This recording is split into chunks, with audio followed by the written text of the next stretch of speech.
ಚಿಕ್ಕಮಗಳೂರು ಜಿಲ್ಲೆಗೆ ಭೇಟಿ ನೀಡಿರುವ ಕಂದಾಯ ಸಚಿವ ಕೃಷ್ಣ ಬೈರೇಗೌಡ ಅವರು ಇಲಾಖೆಯ ಪ್ರಗತಿ ಪರಿಶೀಲನಾ ಸಭೆ ನಡೆಸಿದರು. ಈ ವೇಳೆ 16 ವರ್ಷಗಳಿಂದ ನನೆಗುದಿಗೆ ಬಿದ್ದಿದ್ದ ಪೋಡಿ ದುರಸ್ತಿ ವಿಚಾರಗಳ ಕುರಿತು ಚರ್ಚೆ ನಡೆಸಿದರು. ಸಮರ್ಪಕವಾಗಿ ಕಾರ್ಯನಿರ್ವಹಿಸಿದ ಅಧಿಕಾರಿ ಮತ್ತು ಸಿಬ್ಬಂದಿಯನ್ನು ತರಾಟೆಗೆ ತೆಗೆದುಕೊಂಡರು. ಬಳಿಕ ಕೃಷ್ಣ ಬೈರೇಗೌಡ ಪೋಡಿ ದುರಸ್ತಿ ವಿಚಾರ ಸಂಬಂಧ ರೈತರಿಗೆ ಶಾಶ್ವತ ಪರಿಹಾರ ನೀಡುವ ಕೆಲಸಗಳನ್ನು ಇಲಾಖೆ ಮಾಡುತ್ತಿದೆ.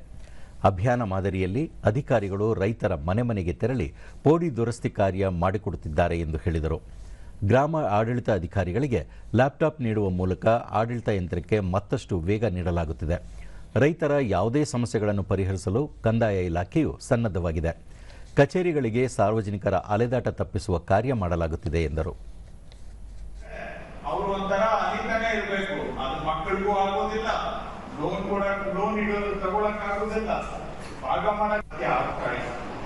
ಇಂಥವುಗಳನ್ನ ಹುಡುಕಿ ಇವತ್ತು ಅಭಿಯಾನದ ಮಾದರಿಯಲ್ಲಿ ದುರಸ್ತಿ ಮಾಡ್ತಕ್ಕಂಥದ್ದನ್ನ ಇಲಾಖೆ ಕೈಗೆತ್ತಿಕೊಂಡಿದೆ.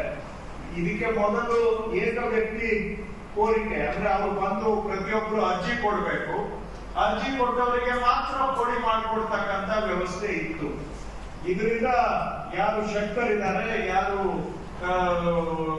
ಗುರುತು ಇದೆ ಅಂತವರು ಮಾತ್ರ ಪ್ರಯೋಜನ ಪಡ್ಕೊಳ್ತಾ ಇದ್ರು. ಅದನ್ನ ಮಾಡಿಸ್ಬೇಕಾದ್ರೆ ಬಹಳ ಕಷ್ಟ ಸಾಧ್ಯ ಆಗಿತ್ತು. ಅದರಿಂದ ಹೊರಗಡೆ ಬಂದು ಇವತ್ತು ನಾವೇ ರೈತರ ಮನೆ ಬಾಗಿಲಿಗೆ ಹೋಗಿ ಪೋಡಿ ಮಾಡಿಕೊಡ್ತಕ್ಕಂಥ ಅದನ್ನ ಆರಂಭ ಮಾಡಿದ್ದೇವೆ.